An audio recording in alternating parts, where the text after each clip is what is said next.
So hello guys! So ayan, pang third day po natin ngayon. Ayan.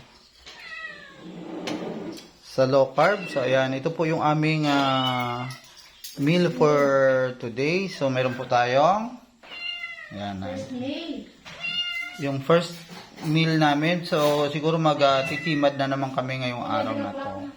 So ayan, ang oras po natin ay 10:43.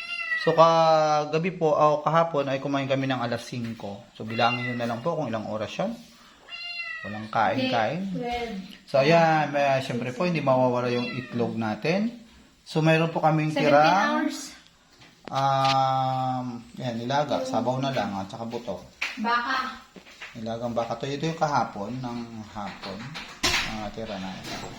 Init-init lang.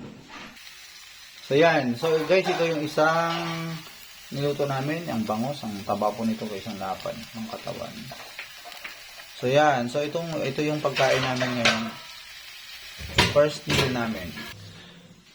So ayan, so kanina, ayan, kasi inantay ko yung asawa ko.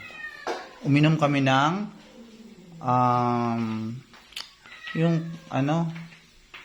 yung apple cider na maligamgam na tubig na may asin. So, hindi ko na po pinakita yon. So, yun na po yung routine natin pagkagising. Pwede pa kayong uminom yan. Then, after, ayan, 30 minutes to 1 hour, pwede na kayong mag-coffee. Kung gusto nyo. Black coffee po without, So, sa ngayon, hindi ako magkakape. Mamaya-maya po ako mag-coffee.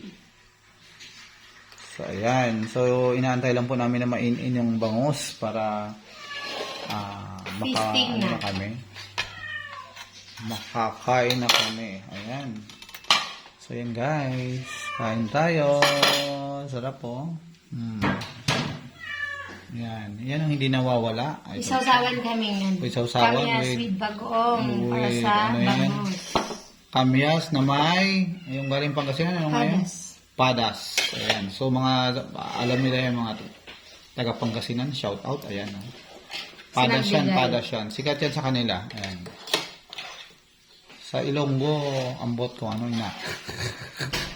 Shout out daw sa mga taga Ilonggo, mga taga Bacolod, o taga Ilog.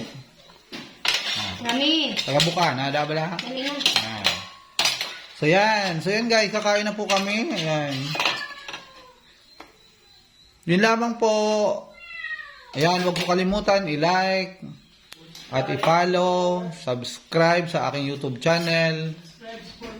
Ayan. So, ayan, series po ito hanggang bukas po wala po akong kasama. So, ako lang mag-prepare ng aking siguro yung mga food namin kahapon na niluto. So, reheat lang po. Bye!